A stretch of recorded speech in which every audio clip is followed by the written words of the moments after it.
আপনারা অবশ্যই খেয়াল রাখবেন, ধান কাটার সময় একবারে গাছের গুড়িতে টান দিবেন, ঠিক আছে? নাহলে কিন্তু আপনাদের খের অনেক কম হবে।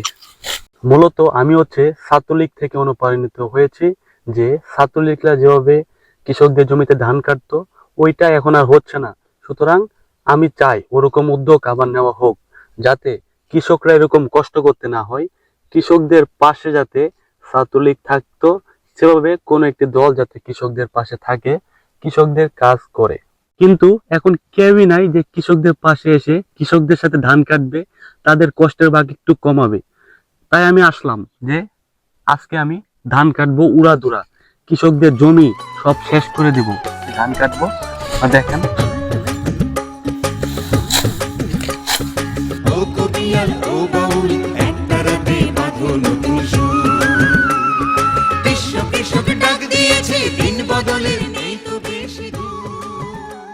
এটা আসলে খুব কঠিন কাজ, এখানে প্রচুর ধৈর্য লাগে।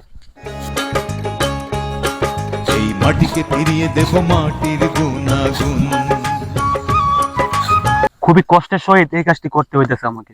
এই কাজটির জন্য দেখেন অনেক রোদের ভিতরে কাজ করতেছি।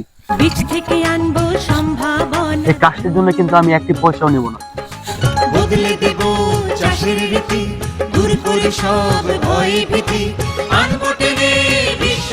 আমি চাই আমার মতো এরকম যাতে আরো সৈনিক বের হয়, যারা কৃষকদের কষ্ট লাঘব করবে।